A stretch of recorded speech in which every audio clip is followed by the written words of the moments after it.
नमस्कार YouTube family. तर आज मी परत एकदा तुरीची चटणी करणार आहे। तर वेगळ्या पद्धतीनं तर बाजरीची भाकर आणि कांदा आहे सोबत आणि ही मस्तपैकी चुलीवरती बनवलेली चटणी। तर मी आज चुलीवरती बाजरीची भाकर करत आहे। गरम गरम छान लागतात हे असे बनवून खायला चुलीवरचं। तर ही आपली बाजरीची भाकर तयार झाली आहे। तर मला 3 तुऱ्या भेटल्या आहे।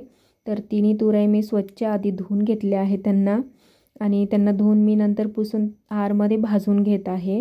तर अशा प्रकारे मी भाजून घेतला आहे त्यांना, बघू शकता। तर त्यांना मी असं नंतर पुसून त्यांना बारीक बारीक काप करून घेतले आहे। तर फोडणीसाठी मी लसूण अद्रक ठेचून घेतला आहे, कांदा एक घेतला, कोथिंबीर घेतली। तर कढईमध्ये तेल टाकून जिरं टाकलं आहे, लसूणची पेस्ट अद्रकची पेस्ट टाकली आहे, कांदा टाकला आहे, कढीपत्ता टाकला आहे टेस्टसाठी आणि हळद, कोथिंबीर टाकली आहे, लाल तिखट टाकलं आहे ना आपण हे कापलेलं तुरई टाकली आहे, थोडासा सब्जी मसाला आणि चवीनुसार मीठ टाकलं आहे। तर आपली ही चटणी तयार आहे। तर चॅनलला नक्की सबस्क्राईब करा।